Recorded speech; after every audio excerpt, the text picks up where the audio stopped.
ஆண்டவர் எனக்கு குறித்து வைத்திருக்கிற திட்டம் என்ன? ஒண்ணுமே நடக்கலையே.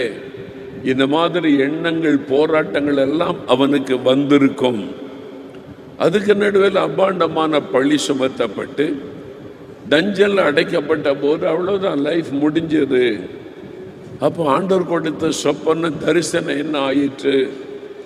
நான் இனி வாழ்க்கையை முடிஞ்சு போச்சே அப்படின்ற ஒரு சூழ்நிலை.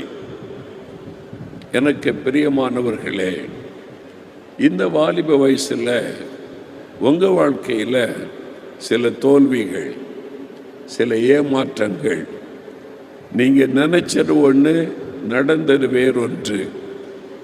நீங்க என்ன படிக்கணும்னு நினைச்சீங்க, ஆனால் இப்போ படித்து கொண்டு இருப்பது வேற.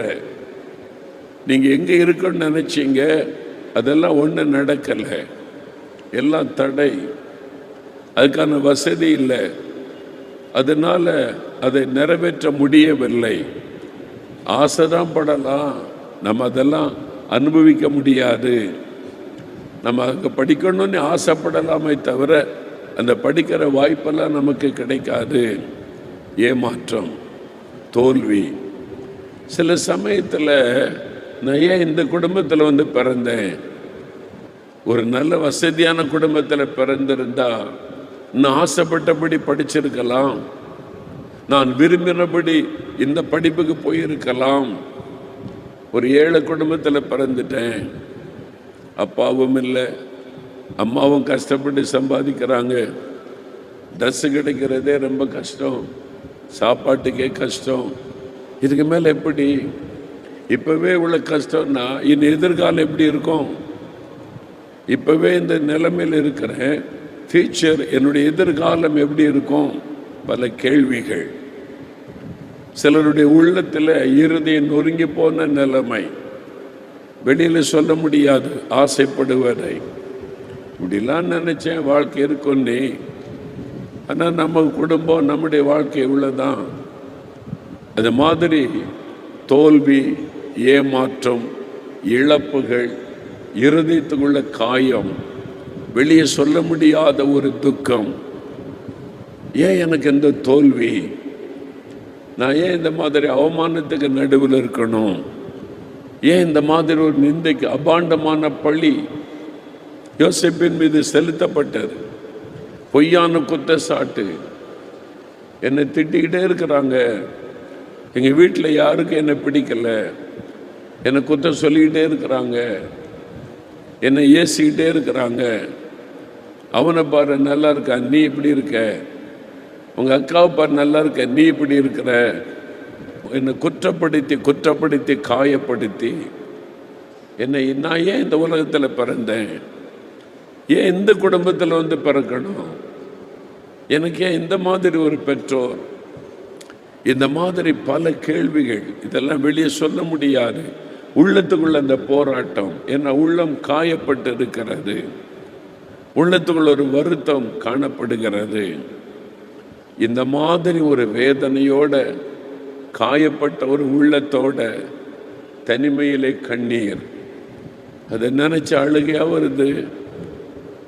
யாரும் பார்க்குற மாதிரி அழ முடியாது. இரவு இரவு படுக்கையை கண்ணீரினால் நினைப்பது, தனிமையாக உட்கார்ந்து அழுவது. இந்த மாதிரி போராட்டத்துக்கு நடுவில் நீ சென்று கொண்டிருக்கிறாய் மகளே, மகனே, இந்த பாதையில் நீ போய் கொண்டிருக்கிறாய். வெளியில் ஃப்ரெண்ட்ஸோட ஜாலியாக இருக்கிற, உன் துக்கத்தை மறப்பதற்கு, உன் காயத்தை ஆற்றிக்கொள்ள வெளியில சந்தோஷமாக இருப்பதை போல நீ நடிக்கிறாய். ஆனால் தனியாக உன் வீட்டுக்கு வரும்போது, தனியாக உன் படுக்கை அறைக்குள்ளே செல்லும் போது, தனிமையில் அந்த படுக்கையில் நீ சாயும் போது உனக்குள்ளே பல கேள்விகள், பல போராட்டங்கள், எதிர்காலத்தை குறித்த கேள்விகள் எல்லாம் முடிஞ்சது. அவ்வளோதான். வாழ்க்கையை வெறுத்து போன நிலைமை. இந்த மாதிரி ஒரு போராட்டத்தோட, காயப்பட்ட உள்ளத்தோட நீ தேவ சமூகத்தில் உட்கார்ந்துருக்கிற. அப்படிப்பட்ட காயப்பட்ட பல உள்ளங்களை ஆண்டவர் பார்க்கிறார். அதனால தான் ஆண்டவர் உங்கள்கிட்ட யோசேப்பை குறித்து பேசும்படி எனக்கு கட்டளையிட்டார். வெளியில நீங்க ஆவில நிரம்பி துதிக்கிறீங்க, குதிக்கிறீங்க, சந்தோஷம், மகிழ்ச்சி உண்மைதான். ஆனா தனியா நீங்க தேவ சமூகத்து போகும்போது உங்களுடைய உள்ளம் காயப்பட்டு இருக்கிறாரு. ஜெபிக்க முடியல, கண்ணீர் தான் வருது. காயப்பட்ட உள்ளங்கள் அநேகம், பாதிக்கப்பட்ட உள்ளங்கள் அநேகம். எதிர்காலத்துக்கு ஒருத்தர் பயமும் கலக்கமும், என் எதிர்காலம் எப்படி இருக்குமோ என்ற கேள்விகள், ஏன் எனக்கு மட்டும் இப்படி நடக்கணும் என்பதான பல கேள்விகள். அதோட பலர் இங்க உட்கார்ந்து இருக்கிறீங்க. ஆண்டவருங்க மேல ரொம்ப அன்பு வைத்திருக்கிறார். உங்களுடைய இருதயத்தின் வேதனை அவருக்கு தெரியும். நீ தனிமையா உட்கார்ந்து வேதனைப்படுவதும் அழுவதும் அவருக்கு தெரியும். ஆனால் அந்த ஆண்டவர் காயப்பட்ட உள்ளத்தோட, பாதிக்கப்பட்ட உள்ளத்தோட, தனிமையில் கலங்கி கொண்டிருந்த யோசேப்பை குறித்து உங்களோட ஆண்டவர் பேசும்படி எனக்கு கட்டளையிட்டார். இப்போ இந்த யோசேப்புடைய வாழ்க்கை பல காயங்களை சந்தித்த ஒரு வாழ்க்கை, வேதனைகளை சந்தித்த ஒரு வாழ்க்கை. இவனுடைய வாழ்க்கையில் முடிவு எப்படி இருந்தது? தேவன் உயர்ந்த ஸ்தானத்தை கொடுத்து எகிப்துக்கே அதிகாரியாக மாற்றி ராஜாவிற்கு அடுத்த ஸ்தானத்தில் உயர்த்தி தேசமெங்கும் அவன் பெயர் பேசப்படுகிறது. திரள் கூட்ட மக்களுக்கு ஆசீர்வாதமாய் மாற்றுகிறார். பல தேச மக்களுக்கு ஆசீர்வாதமாய் உயர்த்துகிறார். அவன் எண்ணி பார்க்க முடியாத உயரத்திற்கு தேவன் கொண்டு போய்விட்டார்.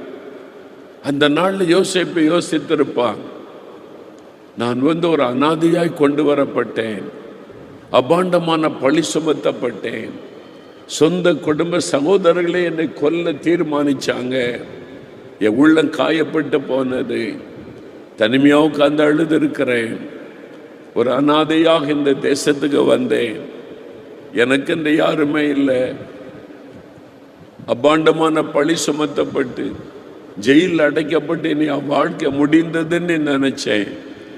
இங்கிருந்து ஆண்டவர் என்னை எடுத்து கொண்டு வந்து ராஜாவுக்கு பக்கத்தில் உட்கார வச்சு இன்னைக்கு இவ்வளவு பேருக்கு ஆசீர்வாதமாய் மாற்றி இருக்கிறாரே, அதை நினைக்கும் போது ஆனந்த கண்ணீர் வடித்திருப்பார் யோசேப்பு. அதுதான் உங்களுக்கு நடக்க போகிறது. அதுதான் உங்களுக்கு நடக்க போகிறது. இன்றைக்கு ஏமாற்றம், இன்றைக்கு காயங்கள், இன்றைக்கு தனிமை, இன்றைக்கு கண்ணீர், இன்றைக்கு எதிர்காலத்தை குறித்த பயம். ஆனால் தேவனுடைய எதிர்காலத்தை குறித்த ஒரு பெரிய திட்டம் வைத்திருக்கிறார். இப்போ நீங்க ஜெயிலில் அடைக்கப்பட்ட நிலைமை, இப்போ நீங்க தனித்து விடப்பட்ட நிலைமை, இப்போ நீங்க குற்றப்படுத்தப்பட்டு காயப்படுத்தப்பட்ட நிலைமை. ஆனால் ஒரு நாள் வருகிறது, உங்களுடைய குடும்பத்துக்கே நீங்க தான் ஆசீர்வாதமா இருக்க போறீங்க, உங்க ஊருக்கே நீங்க ஆசீர்வாதமா மாற போறீங்க, நீங்க திரள் கூட்ட மக்களுக்கு ஆசீர்வாதமாக உயர்த்தப்பட போறீங்க. தேவன் உங்களுக்கு குறித்த ஒரு பெரிய திட்டம் வைத்திருக்கிறார். உங்களுடைய தோல்வி ஜெயமாய் மாறும், உங்களுடைய ஏமாற்றங்கள் ஆசீர்வாதமாய் மாறும், தடைகள் விலகி உங்களுக்கு வழி திறக்கப்படும். நீங்கள் நினைத்து பார்த்திராத உயரத்திற்கு தேவன் உங்களை கொண்டு செல்வார். அதுக்கு தான் ஆண்டவர் உங்களை அழைச்சிட்டு வந்தார். இந்த யோசேப்பு வாழ்க்கையில் எப்படி இவ்வளவு பெரிய உயர்வு வந்தது, இவ்வளவு பெரிய ஆசீர்வாதம் எப்படி வந்தது? குடும்பத்துக்கே ஒரு ஆசீர்வாதமா மாறுகிறார். அவங்க எந்த சகோதரர்கள் கொலை பண்ணணும்னு பேசினாங்களோ, சொப்பனக்காரன் நீ பரிகாசம் பண்ணாங்களோ, அவர்களே யோசேப்பு கிட்ட கையேந்தி நிற்கக்கூடிய நிலைமை. எந்த அதிகாரி பொய்யான குற்றச்சாட்டை சொல்லி யோசேப்பை ஜெயிலில் அடைத்தாரோ, அதே அதிகாரி யோசேப்புக்கு சலாம் போடக்கூடிய உயர்வுக்குள்ளே கர்த்தர் கொண்டு வைத்து விட்டார். அதே போத்திபார் யோசேப்புக்கு முன்னால வணங்கி நின்றிருப்பான் பயபக்தியோட. அதே போத்திபாரின் மனைவி பொய்யான குற்றச்சாட்டு சொன்னவள் நடுங்கி போயிருப்பாள். ஆண்டவர் எல்லாத்தையும் மாற்றுகிறார், சூழ்நிலையை மாற்றுகிற தேவன். இன்றைக்கு இருக்கிற சூழ்நிலையை இயேசு மாற்ற போகிறார். மகனே, உன் தோல்விகள் ஜெயமாய் மாறும், உன் ஏமாற்றங்கள் ஆசீர்வாதமாய் மாறும், உன்னை அற்பமாய் எண்ணுகிறவர்கள் மேன்மைப்படுத்தபடி தேவன் ஆசீர்வதிக்க போகிறார். நீ தனிமையில் இன்றைக்கு அழுது கொண்டிருக்கிறாய். ஒரு நாள் ஆனந்த கண்ணீரோடு ஆண்டவரை துதிப்பாய். அதுக்கு இந்த ஆண்டவர் உன்னை தெரிந்து கொண்டிருக்கிறார். யோசேப்புடைய வாழ்க்கையில் எப்படி இவ்வளவு பெரிய ஆசீர்வாதம் உண்டானது? அதுக்கு என்ன ரகசியம்? ஆதியாகமம் 39ஆம் அதிகாரம் 2-3 வசனங்களை வாசிக்க கேட்போம். கர்த்தர் யோசேப்போடே இருந்தார். அவன் காரிய சித்தியுள்ளவனானான். அவன் எகிப்தியனாகிய தன் எஜமானுடைய வீட்டிலே இருந்தான். கர்த்தர் அவனோடே இருக்கிறார் என்றும் அவன் செய்கிற யாவையும் கர்த்தர் வாய்க்க பண்ணுகிறார் என்றும் அவன் எஜமான் கண்டு, கர்த்தர் யோசேப்போடு கூட இருந்தார். That is the secret of his successful life. அவனுடைய ஆசீர்வாதமான வாழ்க்கையின் ரகசியம் என்ன? The Lord was with Joseph.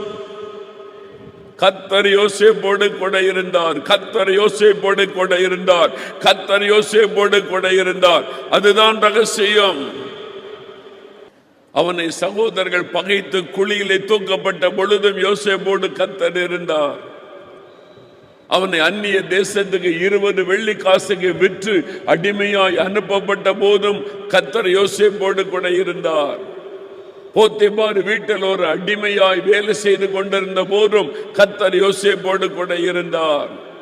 அவன் மீது ஒரு அபாண்டமான பழி சுமத்தப்பட்டு சிறைச்சாலையிலே தள்ளப்பட்ட போதும் அந்த சிறைச்சாலைக்குள்ளே கர்த்தர் அவனோடு கூட இருந்தார். தேசத்தில் உயர்த்தப்பட்ட போதும் கர்த்தர் அவனோடு இருந்தார். கர்த்தர் அவனோடு இருந்தார். இதான் ரகசியம். உங்க கூட இயேசு இருந்தா போதும். உங்க கூட இயேசு இருந்தா போதும். இயேசு உங்க கூட இருந்தா போதும். உங்க வாழ்க்கை இந்த துக்கம் சந்தோஷமாய் மாறும். இந்த ஏமாற்றங்கள் நன்மையாய் மாறும். உங்களுடைய வாழ்க்கையில் ஆசீர்வாதமான மாற்றங்கள் உண்டாகும். கர்த்தர் இந்த யோசேப்போடு கூட எப்படி இருந்தார்? ஆண்டவர் யோசேப்போடு கூட என்னென்ன விதங்களில் இருந்தார்? சில காரியங்களை நம்ம பார்க்கிறோம். அவர் கூட இருந்து என்ன செய்தார்? யோசேப்போடு கூட ஆண்டவர் இருந்து என்ன செய்தார்? முதலாவது, யோசேப்புக்கு ஆண்டவர் ஆறுதலாக இருந்தார். அவருடைய உள்ள காயப்பட்ட உள்ளம் சிறு வயதிலேயே, ஆதியாகமம் 35:19 வாசிக்கும் போது, அவன் சிறுவனாக இருக்கும் பொழுதே தாய் மரித்து விட்டார்கள். தாயினுடைய அன்பு அவனுக்கு இல்லை. தாய் சிறு பையனா இருக்கும் போதே மரிச்சிட்டாங்க. அப்ப அவனுக்கு ஆண்டவர் தாயை போல தேற்றுகிறவராயிருந்தார். அவருடைய தகப்பனார் தான் தாய் தகப்பனுடைய அன்பை யோசேப்புக்கு கொடுத்தார். சின்ன வயதிலே தாயை இழந்துட்டானே அப்படின்னு கொஞ்சம் அதிகமாய் நேசித்தார். பல வருண அங்கிகளை எல்லாம் தைத்து கொடுத்து அவனை சந்தோஷப்படுத்தினார். இப்போ ஆதியாகமம் 39:28 அந்த தகப்பனை விட்டு பிரிக்கப்பட்டு விட்டான். தாயை இழந்துட்டான். சிறு பையனா இருக்கும்போது, டீனேஜ் பருவம், இளம் வாலிபனா இருக்கும்போது தகப்பனை விட்டு பிரிக்கப்பட்டு விட்டான். இப்ப தாயும் இல்லை, தகப்பனும் இல்லை. அந்நிய தேசத்தில் அடிமையாக்கப்பட்டு விட்டான். அப்ப அவன் என்ன யோசித்திருப்பான்? எங்க அம்மா இருந்திருந்தா. அதுதான் நிறைய பேருடைய உள்ளத்தில் வரும். என் தாய் இருந்திருந்தால், என் தாய் என் மேல அன்பா இருந்தா, எங்க அம்மா என் மேல பாசமா இருந்தா. சிலர் சொல்லுவாங்க, எனக்கு அப்பா அம்மா இருந்தும் நான் ஒரு அநாதை மாதிரி இருக்கிற ஐயா அப்படின்னு சொல்லுவாங்க. அங்கிள், அப்பா இருக்காங்க, அம்மா இருக்காங்க, ஆனா நான் ஒரு அநாதை. ஏன் அப்படி சொல்ற? எங்க வீட்டில் எனக்கு அன்பே கிடையாது. என்னை நேசிக்கிற எங்கள் வீட்டில் யாருமே கிடையாது. திட்டிக்கிட்டே இருப்பாங்க, ஏசிக்கிட்டே இருப்பாங்க, குறை சொல்லிக்கிட்டே இருப்பாங்க. என் உணர்வுகளை புரிந்து கொள்வதற்கு என் வீட்டில் யாரும் இல்லை. நான் இன்னது படிக்கணும்னு சொன்னா கூட, ஆமா இவன் பெரிய படிச்சு கிழிச்சிருவா, இவன் பெருசா படிச்சிருவான், ஒரு மாதிரி தெரியாதாக்கும் டிஸ்கரேஜ் பண்ணவும் ஏமாற்றத்தை உண்டாக்கவும் குறை சொல்லவும் தான் வீட்டில் ஆட்கள் இருக்கிறாங்க. தாய் தகப்பன் இருந்தும் அன்பில்ல, பாதிக்கப்பட்ட உள்ளம். யோசேப்புடைய உள்ளம் காயப்பட்டு பாதிக்கப்பட்டு தாயினுடைய அன்பை இல்லை, தகப்பனை விட்டு பிரிக்கப்பட்டு விட்டான். ஒரே ஒரு வழி, கர்த்தர் தான் அவனுக்கு தாயும் தகப்பனுமாக இருந்தார். யோசேப்போடு கூட கர்த்தர் எப்படி இருந்தார்? தாயும் தகப்பனுமாக இருந்தார். யோசேப்பு, நான் இருக்கிற உனக்கு தாயாக, நான் இருக்கிற உனக்கு தகப்பனாக, நான் கூட இருக்கிறேன். அந்த தேவ பிரசன்ன ஒன்றுதான் அவனுக்கு ஆறுதல். ஒரு அந்நிய தேசத்தில் அடிமையாய் வேலை செய்து கொண்டிருந்த சமயம் தன் தகப்பனை நினைத்திருப்பான். எவ்வளவு பெரிய பணக்காரர் எங்க அப்பா, நாங்க வந்து நாய்ப்படாத பாடுபடுகிறேன். ஆனால் ஆண்டவர் சொல்லி இருப்பார், யோசேப்பு நீ கலங்காத, நான் இருக்கிற உனக்கு. கர்த்தர் அவனோட கூட இருந்தார். ஒரு பக்கம் தாயாக, ஒரு பக்கம் தகப்பனாக, ஆறுதலாக கர்த்தர் இருந்தார். ஆனால் தான் தாவீது சொல்லுகிறார் 27ஆம் சங்கீதம் 10ஆம் வசனத்தில், என் தாயும் தகப்பனும் கைவிட்டாலும் கர்த்தர் என்னை சேர்த்துக் கொள்ளுவார். தாவீதும் அவருடைய வீட்டிலே புறக்கணிக்கப்பட்டிருந்தார். பிள்ளைகள் எல்லாம் கூட்டி வையின்னு சாமுவேல் சொன்னா, தாவீதை மட்டும் விட்டுட்டாங்க. மறக்கப்பட்டவர் தாவீது குடும்பத்தாரால். அனதான் சொல்லுகிறார், தாயின் தகப்பனு கைவிட்டாலும் கர்த்தர் என்னை சேர்த்துக் கொள்ளுவார். எங்க அப்பா மறந்துட்டார், எங்க அம்மா மறந்துட்டாங்க, நான் ஒரு பிள்ளை என்பதை கணக்கிலே வைக்கவில்லை. ஆனால் ஆண்டவர் என்னை மறக்காதபடி சாமுவேல் மூலமாக இன்னொரு பிள்ளையாண்டன் இருக்கிறானா, இன்னொரு மகன் இருக்கிறானா, அவன் வந்து நாடு மேய்த்து கொண்டிருக்கிறான், அவனை கொண்டு வாங்க. தேவன் அவனை நினைவு கோத்தில் வைத்திருந்தார். உங்க குடும்பமே உன்னை மறந்தாலும், உங்க குடும்பமே உன்னை குற்றம் சொல்லிக் கொண்டு ஏளனமாய் பேசினாலும், பரலோகத்தின் தேவன் உன்மேல நினைவாயிருக்கிறார், உன்மேல அக்கறை உள்ளவராயிருக்கிறார். யோசேப்பு, அழாத, கலங்காத, நான் இருக்கிறேன், உனக்கு தாயின் தகப்பனமா எப்பவுமே கூட இருக்கிறேன். கர்த்தர் யோசேப்போட கூட இருந்தார். ஒரு சின்ன பெண் குழந்தை அனாதையாக்கப்பட்டு விட்டார். ரோட்ல போட்டு போயிட்டாங்க. அனாதை குழந்தை யார் பெற்றெடுத்தாங்கன்னு தெரியாது.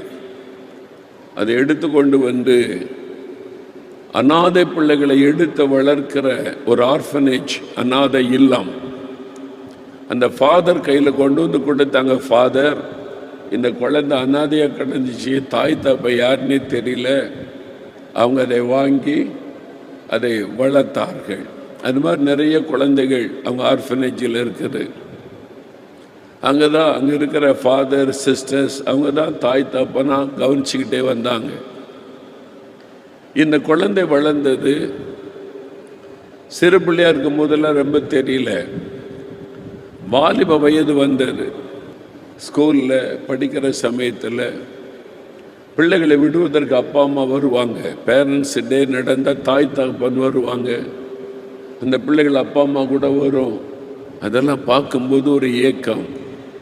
அப்போ என்னையும் ஒரு தாய் பெற்றெடுத்திருப்பாங்கல்ல, எங்கள் அம்மா யாரு, எங்கள் அப்பா யாரு, எனக்கும் அப்பா அம்மா இருந்திருந்தா இந்த மாதிரி கையை பிடிச்சிக்கிட்டு நான் நடப்பேனே, இந்த மாதிரி எங்கள் அப்பா கிட்ட பேசுவேனே, அம்மா கிட்ட பேசுவேனே, எனக்கு யாரும் இல்லையே, ஒரு வருத்தம். இப்போ அந்த வருத்தத்தோட, உள்ள காயப்பட்ட உள்ளத்தோட காலேஜ் படிக்கிற வயசு வந்துட்டு காலேஜில் சேர்த்து படிக்க வச்சாங்க. ஒரு நாள் அவளுக்கு ரொம்ப ஏக்கம், என்னை பெற்றெடுத்த தாய் தாப்பன் இருக்கணும்ல. ஃபாதர்கிட்ட போய் கண்ணீர் விட்டு அழுதாள். எங்கள் அப்பா யாரு, எங்கள் அம்மா யாரு, எனக்கு பார்க்கணும். எல்லாருக்கும் அப்பா அம்மா இருக்கிறாங்க, வந்து பார்க்குறாங்க. எங்கள் அப்பா யாரு, எங்கள் அம்மா எங்கே இருக்காங்க? ஃபாதருக்கு என்ன பதில் சொல்லன்னு தெரியல. அழுது கொண்டு நிற்கிறாள். உங்க அப்பா யாருன்னு தெரியாது, அம்மா யாருன்னு தெரியாது, அனாதையாய் கையில் வந்த குழந்தை. ஃபாதர் சொன்னார், இயேசுகிட்ட போய் கேளு, எங்க அப்பா யார் அம்மா யாருன்னு இயேசுகிட்ட போய் கேளு, அவருக்கு தான் தெரியும். உடனே சேப்பலுக்கு ஓடினாள். அந்த கேம்பஸில் ஒரு சேப்பல் இருந்தது. அங்கே போய் முழங்கால் படியிட்டாள், கண்ணீர் விட்டு அழுதாள். இயேசுவே, எங்க அப்பா வேணும், அம்மா வேணும். எல்லாருக்கும் அப்பா அம்மா இருக்குது, அன்பா வச்சிருக்கிறாங்க. எங்க அப்பா யாரு, எங்க அம்மா யாரு, எனக்கு வேணும். சிறு பிள்ளை போல அழுதாள். வெகு நேரம் அழுதாள். அழுது கண்களில் கண்ணீர். வெகு நேரம் முழங்காலிலே கிடந்து அழுது கொண்டிருந்தாள். பலன் இருக்க வரைக்கும் அழுதாள். அப்படி அமைதியாக இருக்கும்போது இயேசு அவளோடு பேச ஆரம்பித்தார். மகளே என்று கூப்பிட்டார். ஆண்டவர் தன்னோடு பேசுகிறதை அவளால் உணர முடிந்தது. இயேசு வந்து நின்றார். ஆண்டவர் சொன்னார், உங்க அப்பா பார்க்கணுமா, அம்மா பார்க்கணுமா? ஆமா ஆண்டவரே, நான் தான் உனக்கு தாயும் தகப்பனும். I am your father and mother. நான் தான் உனக்கு தாயும் தகப்பனுமாய் இருக்கிறேன். இயேசு பேசினார். இயேசு அவளோடு பேசினார். அந்த காயப்பட்ட உள்ளம், அந்த காயம் நீங்கினது, அந்த ஏக்கம் மறைந்தது. இயேசுவே, நீங்க எனக்கு போதும், நீங்க எனக்கு போதும், நீங்க இருந்தா போதும், எனக்கு தாயா தகப்பனா நீங்க இருந்தா போதும் ஆண்டவரே. அவருடைய துக்கம் சந்தோஷமாய் மாறினது. அவருடைய வேதனை நீங்கினது. அதிலிருந்து அவருடைய வாழ்க்கை வித்தியாசமாய் மாறினது. ஒரு தகப்பன் பேசுற மாதிரி ஆண்டவரோடு பேசுவாள். தாயிட்ட பேசுற மாதிரி இயேசுவோடு பேசுவாள். அந்த அனுபவத்துக்குள்ளே வந்து விட்டாள். யோசேப்புக்கு ஆண்டவர் தாயின் தகப்பனுமாக இருந்தார். காயப்பட்ட உள்ளம், வேதனைப்பட்ட ஒரு மனம். கர்த்தர் யோசேப்போடு கூட இருந்தார். தாயாக தகப்பனாக உங்களுக்கு இருப்பார், உங்களுக்கு இருப்பார், உனக்கு இருப்பார், கடைசி வரை இருப்பார். அவர்தான் உனக்கு எல்லாமே. இரண்டாவது, யோசேப்புக்கு ஆண்டவர் எப்படி கூட இருந்தார்? அவனுக்கு பாதுகாப்பாக இருந்தார். அவனுக்கு பாதுகாப்பாக கர்த்தர் இருந்தார். யோசேப்போடு கூட, நான் உனக்கு பாதுகாப்பா இருக்கிறேன் தம்பி, மகனை பயப்படாத, நீ பாதுகாப்பாக இருந்தார். பயங்கர நிறைந்த உலகம் இது, பொறாமை நிறைந்த உலகம் இது, தீமை நிறைந்த உலகம் இது. பெண் பிள்ளைகள் வெளியே போன பகல் நேரத்தில் கூட வீட்டுக்கு பத்திரமா வருவாங்களா என்கிற ஒரு சூழ்நிலை தேசங்களுக்குள்ளே காணப்படுகிறது. ஆபத்துகள் நிறைந்த உலகம், பொல்லாத சாத்தான் தலைவிரித்து ஆடிக்கொண்டிருக்கிற நாட்கள் இது. கொடிதான காரிய சிறு பிள்ளைகள், முக்கியமா வாலிப பெண் பிள்ளைகளுக்கு விரோதமாய் கட்டவிழ்த்து விடப்பட்டிருக்கிற காலம் இது. என்ன பாதுகாப்பு இருக்கிறது? அன்று சொல்றார், நான் இருக்கிறேன் உன்னை பாதுகாக்க, பாதுகாக்கிற தேவனாக கூட இருப்பேன். யோசேப்புக்கு ஆண்டவர் பாதுகாக்கிறார். முதலாவது, ஆபத்துக்கு விலைக்கு பாதுகாக்கிறார். அவனுக்கு ஒரு ஆபத்து வருகிறது. ஆதியாகமம் 37ஆம் அதிகாரத்தில் தன் சகோதரர்களை பார்க்க இளம் வாலிபனா யோசேப்பு போகிறான். எங்க அண்ணன்மாரை பார்க்க போகிறேன், அப்பா பலகாரங்கள் கொடுத்து அனுப்பி இருக்கிறார் என்று. அவர்களோ இவனை கொன்று விட வேண்டும் என்று தீர்மானிக்கிறாங்க. சொப்பனக்காரன் வருகிறான், அவனை கொன்று விட வேண்டும். எப்படி? சொந்த சகோதரர்கள் அவனை கொலை செய்கிற எண்ணத்துக்குள்ளே வந்துட்டாங்க. ஒரு பெரிய ஆபத்து அவனை சூழ்ந்து வருகிறது, மரண ஆபத்து வருகிறது. ஆண்டவர் யோசேப்பை பாதுகாக்கிறார். ரோபன் உள்ளத்தில் ஆண்டவர் ஏவுகிறார். அண்ணன் ரோபன் பேசுற, யோசேப்பை கொல்லக்கூடாது, அவர் ரத்தம் சிந்தக்கூடாது, வேணும்னா அந்த குழியில போட்டுடலாம் அப்படின்னு மரணத்திலிருந்து தப்பி வைக்கப்பட்டுகிறான். ஆண்டவர் அவனை பாதுகாக்கிறார். இவங்கிட்ட இருந்த ஆபத்து என்றைக்கு வேணாலும் ஒருத்தல்லாட்ட ஒருத்தன் கொலை பண்ணிடுவான். என்ன பண்ணலாம்? ஆண்டவர் அவனை எகிப்துக்கு கொண்டு போயிட்டார். அடிமையானாலும் பரவாயில்ல, உயிரோடு இருப்பான்ல, நான் பாதுகாக்கிறேன்னு சொல்லி அவனை எகிப்து தேசத்துக்கு கொண்டு போக வைத்து அங்கே தேவன் பாதுகாக்கிறார். ஜீவனை பாதுகாக்கிற தேவன் சோதனையிலே பாதுகாக்கிறார். ஒரு பெரிய சோதனை வருது. போத்திபார் வீட்டில் வந்துட்டா கொஞ்சம் நிம்மதியா இருக்கிறான். இந்த வீடு நல்லா இருக்கு, எஜமான் தன்னை நம்புகிறார், அவன் செய்ததெல்லாம் ஆசீர்வாதமா இருக்கிறதுனால எஜமான் அவனை மேன்மையா வச்சு நீ எல்லாருக்கும் லீடரா இரு யோசேப்பு, உன் கூட ஆண்டவர் இருக்கிறார், உன் கூட கர்த்தர் இருக்கிறார். அவனுக்கு தெரிஞ்சிட்டு இந்த யோசேப்பு ஒரு வித்தியாசமான கடவுளை வணங்குகிறான். எகிப்து தேசத்தின் கடவுளை வணங்க மாட்டான். அவனுக்கு ஒரு கடவுள் இருக்கிறார், அவன் செய்யறதெல்லாம் வாய்க்க பண்ணுகிறார் என்பதை போத்திபார் அறிந்து கொண்டு விட்டான். அங்கே போய் சாட்சியா இருக்கிறான் யோசேப்பு. ஆண்டவர் அவனை ஆசீர்வதிக்கிறார் என்பதை அறிந்து கொண்டு வீட்டு காரியத்தை எல்லாம் ஒப்பு கொடுத்துறான். நீ பார்த்துக்க. ஆனா அவனுடைய வீட்டுக்குள்ள சோதனை வருகிறது. போத்திபாரின் மனைவி மூலமாய் வீட்டுக்குள்ள சோதனை வருகிறது. ஆதியாகமம் 39 6 யோசேப்பு அழகான சௌந்தரியமான வாலிபன். அவன் மீது போத்திபாரின் மனைவி தவறான ஆசை கொள்ளுகிறாள், பாவம் செய்ய அழைக்கிறாள். யோசேப்புக்கு பாவம் செய்யக்கூடிய எல்லா வாய்ப்பும் வருகிறது. சோதனை நெருங்கி வருகிறது. பாவத்தில் வீழ்த்தும்படியான சோதனையை பிசாசு கொண்டு வருகிறான். என்ன செய்வது? இதில் எப்படி தப்புவது? தேவன் அவனை பாதுகாக்கிறார். அந்த பாவத்தில் விழுந்து விடாதபடி, பாவம் செய்து விடாதபடி தேவன் அவனை பாதுகாக்கிறார். பாவத்துக்கு விலகி ஓடினான். பாதுகாக்கிற தேவன். என் ஊழியத்தின் ஆரம்ப காலம், நான் பைபிள் காலேஜில் படித்து கொண்டிருந்த காலம் சென்னையில் 40 வருஷத்துக்கு முன்னால், 45 வருஷத்துக்கு முன்னால் நடந்த ஒரு சம்பவம். திருச்சி பட்டணத்தில் ஒரு நல்ல கிறிஸ்துவ குடும்பம், ஆவிக்குரிய பிள்ளைகள். அவன் வீட்டில் அழகான சௌந்தரியமான ஒரு மகள், நல்ல அழகான மகள், ரட்சிக்கப்பட்டு அபிஷேகம் பெற்று ஆவில நிரம்பி ஜெபிக்கிற மகள். ஸ்கூலில் அவள் ஸ்கூலில் ஃபைனல் படித்து கொண்ட +2 அந்த மாதிரி ஃபைனல் படித்து கொண்டிருந்த மகள். ஸ்கூலுக்கு முடிச்சுட்டு வீட்டுக்கு திரும்பி வருவாள்.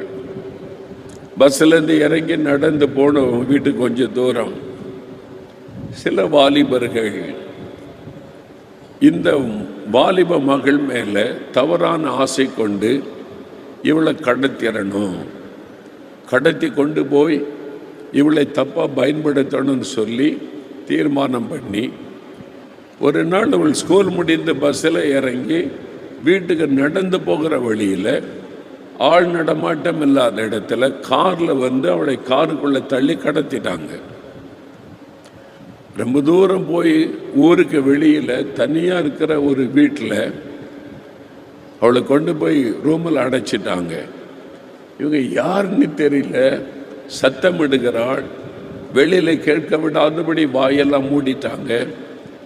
ஊருக்கு வெளியில் இருக்கிற தனியாக வீடு, அங்கே எல்லாம் ஜன்னல் மூடி இருக்குது, கதவு மூடி இருக்குது. அவங்க வந்து உள்ளே போட்டுட்டு வாங்கடா போகலாம், ராத்திரி வரலாம், இரவில் வருவோன்னு சொல்லி போயிட்டாங்க.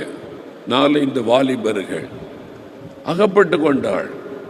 ஒரு கொடிய மிருகத்தை போன்ற சுபாவம் உள்ள வாலிபர்களிடத்தில் அகப்பட்டு கொண்டாள்.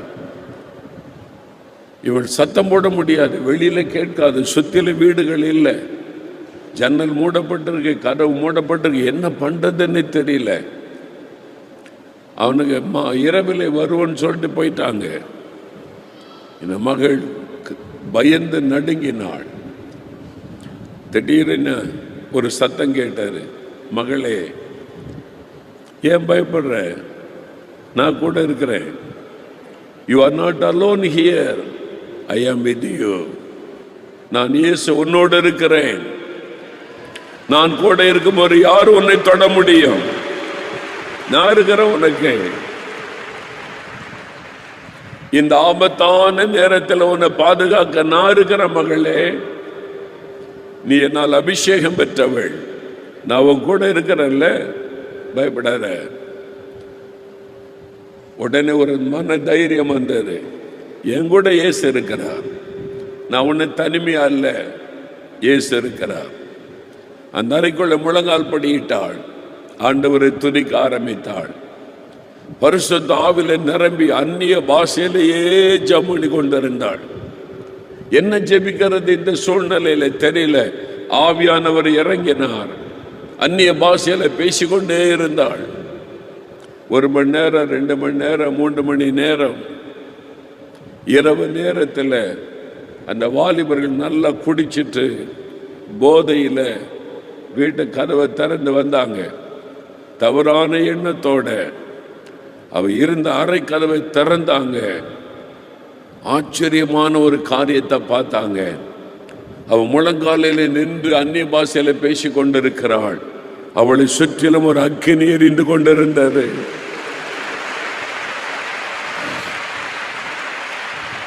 பயந்து நடுங்கினார்கள். யார் இந்த பெண்? இவள் சாதாரண ஒரு பெண் அல்ல. அவளை சுற்றில நெருப்பு எரிகிறது. தேவ பயம் அவர்கள் மேல விழுந்தது. சாஸ்திரமா விழுந்தாங்க அவளுக்கு முன்னால. எங்களை மன்னிச்சிரு, எங்களை மன்னிச்சிரு, நீ யாருன்னு தெரியாம உன் அழகுல மயங்க உன்னை கொண்டு வந்துட்டோம். ஆனா என்ன நடக்குதுன்னு தெரியல, எங்களை விட்டுரு, நாங்க உன்னை கொண்டு போய் விட்டு விடுகிறோம் என்று சொல்லி பயந்து நடுங்கி கார்ல கொண்டு வந்து வீட்டுக்கு முன்னால் இறக்கி விட்டு ஓடியே போய்விட்டார்கள். அல்லேலூயா. திருச்சியில நடந்த சம்பவம் இது. யோசேப்போடு கூட கர்த்தர் இருந்தார். உன்னோடு இருக்கிறார் மகளே, உன்னோடு இருக்கிறார் மகனே, உன்னை விட்டவர் விலகுவது இல்லை. இயேசு சொல்லுகிறார், நான் உன்னோடு தான் இருப்பேன், உன்னை விட்டு விலகவும் மாட்டேன், உன்னை கைவிடவும் மாட்டேன். உன்னை பாதுகாக்க அவருக்கு தெரியும். எத்தனை பெரிய சோதனைகளை பிசாசு கொண்டு வரட்டும், எத்தனை பெரிய ஆபத்துகளை சாத்தான் கொண்டு வரட்டும், உன்னை பாதுகாக்க அவருக்கு தெரியும். சோதனைக்கு விலைக்கு பாதுகாக்க அவருக்கு தெரியும். யோசேப்பை பாதுகாத்த தேவன் அவர் உன்னை பாதுகாப்பார். எந்த ஆபத்துக்கு விலைக்கு பாதுகாப்பார், சோதனைக்கு விலைக்கு பாதுகாப்பார். ஒரு சமயம் ஒரு வாலிப தம்பி என்னை பார்க்க வந்தான். அவங்க இந்த தூத்துக்குடி மாவட்டத்தை சார்ந்தவங்க. அவங்க அப்பா ஒரு வியாபாரி, பண வசதி உண்டு. மகனை நல்லா படிக்க வைக்கணும்னு சொல்லி அந்த நாட்களில் ஒரு 30 வருஷத்துக்கு முன்னால் நினைக்கிறேன், பெங்களூரில் கொண்டு படிக்க சேர்க்கணும், அங்கே தான் நல்ல காலேஜ் இருக்குன்னு சொல்லி மகனுக்கு பெங்களூரில் ஒரு காலேஜில் இடம் கிடைத்தாரு. 3 வருஷம் கோர்ஸை படிக்கணும். அவனை கொண்டு போய் அங்கே விட்டார். அவன் இதுவரைக்கும் இங்கே ஸ்கூலில் படிச்சுட்டு பக்தியாக வளர்ந்த ஒரு வாலிப தம்பி. அவங்க வீட்டில் குடும்ப ஜெபம் பண்ணுவாங்க, இயேசுக்கு முதலிடம், ஸ்கூலுக்கு போனால் வருவான், சர்ச்சுக்கு போவான், இது மாதிரி ஆண்டவர் மேல் அன்பில் வளர்ந்த ஒரு வாலிபன். பெங்களூரில் விட்டுறாங்க. எவ்வளோ பணம் கேட்டாலும் அவங்க அப்பா அனுப்பி வச்சுருவாங்க, பையன் நல்லா படித்து வரணும் அப்படின்னு சொல்லி. அங்கே போனால் அவ ஹாஸ்டல் ரூம்லேயே குடிக்கிறாங்க, பாட்டில் வாங்கி வச்சு. பையங்க, நீ கொஞ்சம் குடிடா அப்படின்றாங்க. எனக்கு வேண்டாம் சாமி, நான் இதெல்லாம் செய்கிறதில்ல. சிகரெட் குடிக்கிறாங்க, போதைகள்லாம் பயன்படுத்துகிறாங்க, எனக்கு வேண்டாம். ஒரு ஆபத்தான சூழ்நிலை. ஞாயிற்றுக்கிழமான எல்லாம் வெளியே கிளம்பிடுறாங்க, ஜாலியாக எல்லாம் அனுபவிச்சுட்டு வரலாம். எல்லாம் பணக்கார பசங்க. இவனையும் கூப்பிடுறாங்க, வா, இந்த வயசில் அனுபவிக்காம எப்போ அனுபவிக்கிறது? அப்பா அம்மா ஊரில் இருக்கிறாங்க, தெரியாது, கம். இவனுக்கு பயம் வந்துட்டு, இப்போவே எப்படின்னா 3 வருஷம் எப்படி இந்த பட்டணத்தில் நான் இருக்க போகிறேன்? எப்படி என் பரிசுத்தத்தை காத்து கொள்ள முடியும்? நான் ஜெபிக்கிறேன், பைபிள் வாசிக்கிறேன், ஆனால் பெரிய போராட்டமாக இருக்குது. இவங்களோட இந்த பாவம் நிறைந்த சொசைட்டியில், இந்த ஸ்டூடெண்ட்ஸ் மத்தியில் எப்படி என் பரிசுத்தத்தை காத்துக்கொள்வது பெரிய சேலஞ்ச். ஒரு நாள் ஆண்டவர்கிட்ட போனான், ஆண்டவரே இருக்கிற சூழ்நிலை பார்த்தா என்னால் பரிசுத்தமாக என்ன காத்துக்கொள்ள முடியாது. ஐ கேனாட், என்னால் முடியாது ஆண்டவரே. ரூமிலே ஒன்றா குடிக்கிறாங்க, சிகரெட் பிடிக்கிறாங்க, போதை வசதி பயன்படுத்துகிறாங்க, எல்லா சகவாசமும் வச்சிருக்கிறாங்க, வா ஜாலியாக இருக்கலான்றாங்க. நானும் வாலிபன் தானே, நான் இந்த மாதிரி வீட்டை விட்டு தனியாக வந்து இருக்கிறேன், எனக்கு பயமாக இருக்குது. உங்கள் கரத்தில் என்னை ஒப்பு கொடுக்குறேன், உங்கள் பொறுப்பு. என்னை 3 வருஷம் நீங்கள் தான் பாதுகாத்து இதே பரிசுத்தத்தோடு வீட்டில் கொண்டு போய் சேர்க்கணும் ஆண்டவரே. என்னை நம்பி என்னால் இருக்க முடியாது, நீங்கள் உதவி செய்யுங்க. என்னை ஒப்பு கொடுத்து ஜெபித்தான். 3 வருஷம் படித்து முடிந்தது. அந்த தம்பி என்னை பார்க்க வந்திருந்தான்.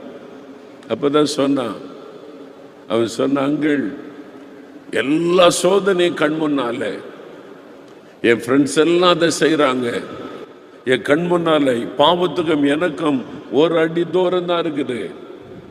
நான் ஆண்டவர் கையில் ஒப்பு கொடுத்தேன்ல, 3 வருஷமும் கர்த்தர் என்னை காத்து கொண்டார். என் பலத்தில் நான் நிக்கல, கர்த்தர் என்னை காத்து கொண்டார்.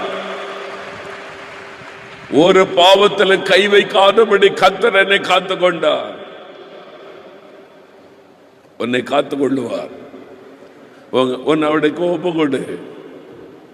உன் பரிசுத்தத்துக்காக உன்னை சார்ந்து கொள்ளாத, உன்னால முடியாது ஆண்டவருக்கு தெரியும்.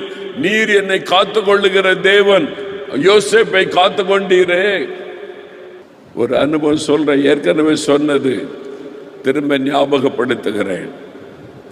நாங்கள் கன்னியாகுமரி மாவட்டத்தில் அந்த நாட்களில் 7 வருஷம் மாதந்தோறும் கூட்டம் நடத்துவோம். எவ்ரி மந்த் 3 நாள் கூட்டம் கன்னியாகுமரியில் ஒவ்வொரு சர்ச்சை பொறுப்படுத்து ஒரு வருஷம் முழுவதும் கூட்டம் நடத்துவோம். இங்கிருந்து ஏசுடிக்கிற டீம், நேசரத்திலிருந்து ஒரு டீம், 10-15 பேர் போவோம். ஞாயிற்றுக்கிழமை கூட்டம் முடிஞ்ச உடனே ராத்திரியே திரும்பிடுவோம். ஏன்னா சிலர் காலேஜில் வேலை பார்த்தாங்க, சிலர் மில்லில் வேலை பார்த்தாங்க, திங்கக்கிழமை வேலைக்கு போகணும். இரவோடு இரவாக ட்ராவல் பண்ணுவோம்.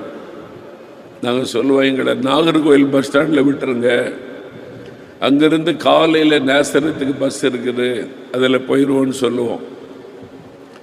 திருவனந்தபுரத்துலேருந்து நைட் சர்வீஸ் பஸ் வரும், அதில் ஏற்றி விட்டுருவாங்க. நின்றுக்கிட்டே தான் வரணும் நாகர்கோவில் வரைக்கும். நடு ராத்திரில் பிரயாணப்பட்டு விடியற்கால 1 மணிக்கு போல் நாகர்கோவில் பஸ் ஸ்டாண்டு அப்போ வந்து சேருவோம். கொள்ளத்து பஸ் ஸ்டாண்டுன்னு சொல்லுவாங்க நாகர்கோயிலில். அங்கே வந்து சேருவோம். அங்கேருந்து நேசரத்துக்கு காலையில் பஸ்ஸு கிளம்போம். அப்போ காலையில் இங்கே வந்துடலாம். 10-15 பேர் போனாங்க. 1 மணிக்கு வந்து சேர்ந்தால் காலையில் தானே பஸ்ஸு. அந்த பிளாட்ஃபார்மில் நியூஸ் பேப்பர் வாங்கி விரித்து ரெஸ்ட் எடுப்போம். என் மனைவி தான் பொருட்களுக்கு காவல். அவள் தூங்காமல் விழிச்சு இருந்தால், ஒரு ஆள் தான் பெண், நாங்கள் எல்லாம் ஆண்கள். அவள் விழிப்பாக இருந்து எல்லா பொருளையும் அவள் தான் காவல் காத்து கொண்டு இருப்பாள். காலையில் பஸ் வந்தோடனே எல்லாம் எழுப்போம். பஸ் வந்துட்டு எழுமுங்கன்னு சொல்லி ஒரு டீ குடிச்சிட்டு பஸ்ஸில் ஏறுவோம். இதான் வழக்கமாக ஒவ்வொரு மாதமும் 7 வருஷம் அந்த ஊழியம் செய்திருக்கிறோம். ஒரு சமயம் அந்த மாதிரி படுத்து காலையில் எழும்பி பஸ் வருது, வந்துட்டு ஒரு டீ குடிச்சுட்டு நிற்கலான்னு இந்த பஸ்ஸுக்கிட்ட நின்று பேசி கொண்டு இருந்தோம். விடியற்காலை நேரம். ஒரு வயசான ஐயா, தாடி வச்சிருக்கிறாரு, ஒரு முடி இங்கே வரைக்கும் இருக்குது, பார்க்க வித்தியாசமாக இருக்கிறாரு. எத்தனை பேர் வர்றாங்க போகிறாங்க, பஸ் ஸ்டாண்டு பிஸியாக இருக்குது. நாங்கள் 2-3 பேர் பேசி கொண்டு நின்றோம். அந்த வயசான ஐயா வந்து நின்றார். நேராக என்னை பார்த்து பேச ஆரம்பித்தார். தம்பி அப்படின்ட்டு என்கிட்ட பேச ஆரம்பித்தார். அவர் என்கிட்ட பேச ஆரம்பித்த உடனே, இது பிரதருக்கு தெரிஞ்ச ஆள் போலன்னு மற்றவங்க போயிட்டாங்க. அப்போ நான் தனியாக நின்று கேட்குறேன். அவர் என்கிட்ட பேசிக்கிட்டே இருக்கிறார். 5 நிமிஷம், 10 நிமிஷம், 15 நிமிஷம், 20 நிமிஷம். அவர் யாருன்னு எனக்கு தெரியாது, முன்ன பின்ன பார்த்ததில்லை. நீங்கள் யார் என்ன பேசணும்னு எண்ணமே எனக்கு வர மாட்டேங்குது. அப்படியே அவர் சொல்கிறத கேட்கணும், அவ்வளோதான். அப்படியே ஒரு வல்லமை என்னை சூழ்ந்து கொண்டார், பேசிக்கிட்டே இருக்கிறார். ஊழியத்தை பற்றி, ஊழிய காரியத்தை பற்றி அப்படியே அன்பாக பேசுகிறார். நல்ல கனிவான முகம், சிரித்த முகம், பொன்முறுவல். அதை பார்க்க பார்க்க அப்படியே மனசுக்கே ஒரு சந்தோஷமாக இருக்குது. கடைசியில் பஸ்ஸில் ஏறிட்டாங்க, பஸ்ஸை புறப்பட போகுது. அவங்க சொல்கிறாங்க, பிரதர் பஸ்ஸை புறப்பட போது வாங்கன்றாங்க. பஸ்ஸில் ஏறணும்.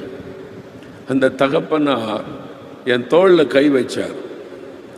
கை வச்சு என் கண்ணோட கண்ணை பார்த்தார். பார்த்துட்டு, தம்பி, இந்த வாலிப நாட்களில் கர்த்தர் உங்களை ஊழியத்துக்காய் தெரிந்து கொண்டார்.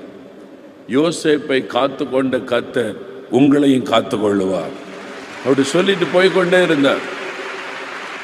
அவ்வளோதான், சொல்லிட்டு போய்கொண்டே இருந்தார். அவர் யாருன்னு இதுவரைக்கும் எனக்கு தெரியாது. அவர் பேர் என்ன, எங்கிருந்து வந்தார் தெரியாது. ஆண்டவர் என்னை சந்தித்தார் என்று தான் என்னால் உணர முடிந்தது. நான் பஸ்ஸில் ஏறி உட்கார்ந்தேன். டயர்டு, அந்த கூட தூக்கமே வரல. அந்த வார்த்தை ஓடிக்கொண்டே, இந்த யோசேப்பை காத்து கொண்ட கர்த்தர் உன்னையும் காத்து கொள்ளுவார். யோசேப்பை காத்து கொண்ட கர்த்தர் உன்னையும் காத்து கொள்ளுவார். அந்த வார்த்தை என்ன, அது ஊழியத்தின் ஆரம்ப காலம். இப்போ 40 வருஷம் கடந்து வந்துட்டோம். அதுக்கப்புறம் தான் நான் பைபிள் எடுத்து பார்த்தேன். நான் முதல்ல நினைத்தது, யோசேப்பு பாவத்துக்கு விலகி ஓடினதுனால தான் கர்த்தர் அவனோடு இருந்தார். அப்படிதான் முதல்ல நான் நினைத்து கொண்டிருந்தேன். அந்த பகுதியை நான் ஆராய்ந்து பார்க்கல. யோசேப்பு பாவத்துக்கு விலகி ஓடினான், அதனால கர்த்தர் கூட இருந்தார். ஆனா வசனம் சொல்லுகிறது, 39 அதிகாரம் முதல் வசனத்திலேயே கர்த்தர் யோசேப்போடு கூட இருந்தார். அவன் பாவத்துக்கு விலகி ஓடினது 12வது வசனத்தில். அந்த வார்த்தை வாசி திரும்ப பார்த்த போது தான் தெரிந்தது, அவன் பாவத்துக்கு விலகி ஓடினதுனால கர்த்தர் கூட இருக்கல, கர்த்தர் கூட இருந்ததுனால பாவத்துக்கு விலகி ஓடினான். கர்த்தர் அவனை பாதுகாத்தார். அதை அறிந்து கொண்டேன். உங்களை பாதுகாப்பார்.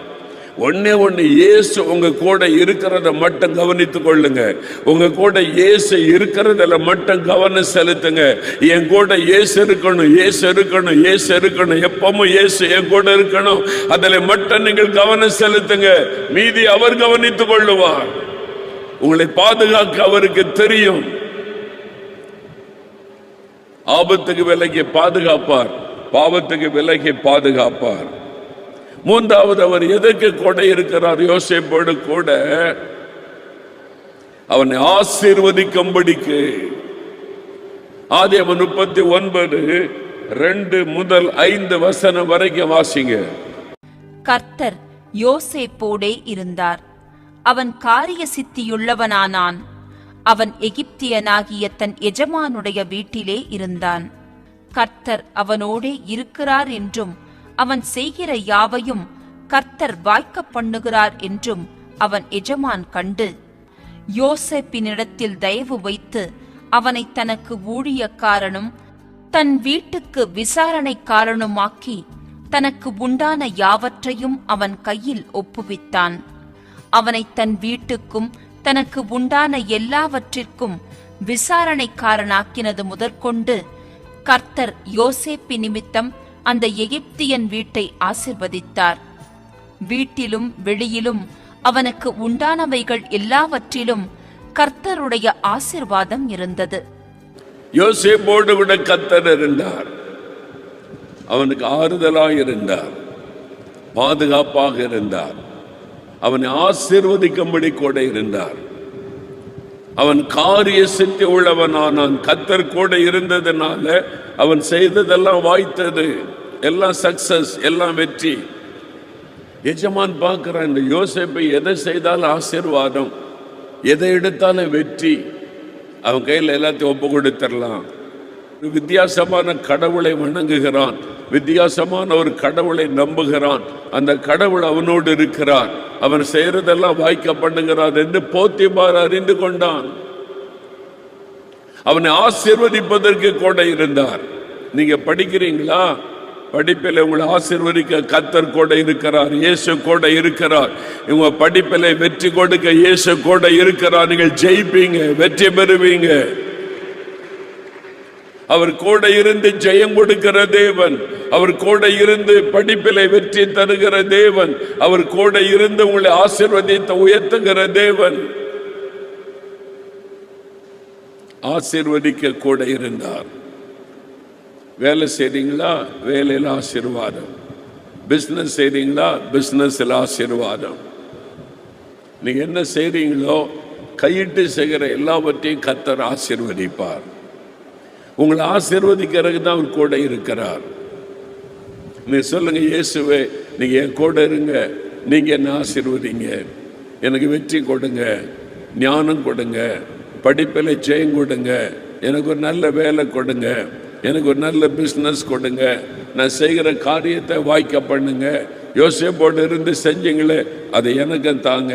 நீங்க ஜெபித்து பாருங்க, கர்த்தர் அப்படியே செய்வார். நீங்க ஜெயிக்க போறீங்க, நீங்க உயர்த்தப்பட போறீங்க, நீங்க செய்யறதெல்லாம் வாய்க்க போகிறாரு. நீங்க என்ன செய்தால் அதில் ஆசீர்வாதம் உண்டாயிருக்கும். என்றால் இயேசு உங்களோடு கூட இருக்கிறார். உங்களை ஆசீர்வதிக்கிறதுக்கு தான் கூட இருக்கிறார். போத்திபார் வீட்டில் எல்லாம் ஆசீர்வாதம். அவன் மேல அபாண்டமான பழி சுமத்தி ஜெயிலுக்கு அனுப்பிட்டாங்க. யோசேப்பை ஜெயிலுக்கு அனுப்பிட்டாங்களா? சிறைச்சாலையில் என்ன நடக்கு பாருங்க. 39 அதிகாரம் 21வது வசனம். கர்த்தரோ யோசேப்போடே இருந்து அவன் மேல் கிருபை வைத்து சிறைச்சாலை தலைவனுடைய தயவு அவனுக்கு கிடைக்கும்படி செய்தார். கர்த்தர் அவனோடே இருந்தபடியினாலும் அவன் எதைச் செய்தானோ அதை கர்த்தர் வாய்க்க பண்ணினபடியினாலும் அவன் வசமாயிருந்த யாதொன்றையும் குறித்து சிறைச்சாலை தலைவன் விசாரிக்கவில்லை. ஜெயில போனாலும் சிறைச்சாலை தலைவன் யோசேப்பு கையில் எல்லாத்தையும் ஒப்பு கொடுத்துட்டான். இவன் கூட ஒரு ஆண்டவர் இருக்கிறார், இவன் செய்யறதெல்லாம் வாய்க்கிறது. அதனால சிறைச்சாலை பொறுப்பை யோசேப்பு, நீதான் தலைவன், நீதான் லீடர், பொறுப்பு நீ கவனிச்சுக்க. போத்திபார் வீட்டில் வந்தாலும் ஆசீர்வாதம், சிறைச்சாலையில் போட்டாலும் யோசேப்பை செய்யறதெல்லாம் ஆசீர்வாதம். ஏன்னா கர்த்தர் அவனோடு கூட இருந்தார். ஆண்டவர் உங்க கூட இருந்தா படிப்பிலும் ஆசீர்வாதம், வேலையிலும் ஆசீர்வாதம், பிசினஸிலும் ஆசீர்வாதம், நீங்க ஊழியம் செய்தாலும் ஆசீர்வாதம், நீங்கள் விவசாயம் செய்தாலும் ஆசீர்வாதம், நீங்கள் எதை செய்தாலும் அதில் ஆசீர்வாதம் உண்டாகும். உங்களை ஆசீர்வதிக்கும்படிக்கு ஆண்டவர் இயேசு உங்களோடு கூட இருக்கிறார். விசுவாசிக்கிறீங்களா? அல்லேலூயா.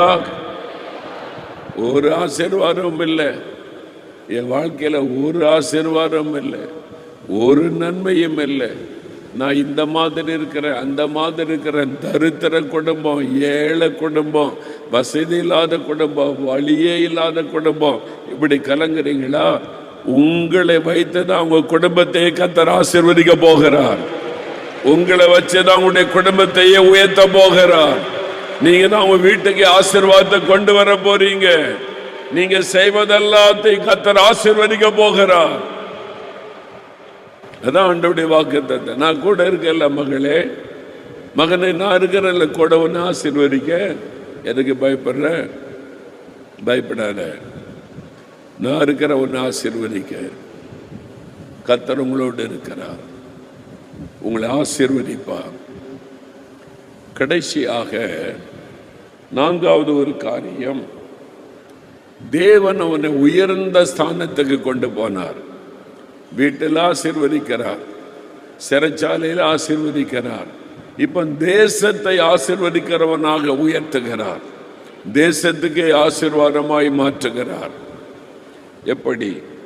ஆதியாகமம் 41ஆம் அதிகாரம் 41 43 வரை வாசிங்க.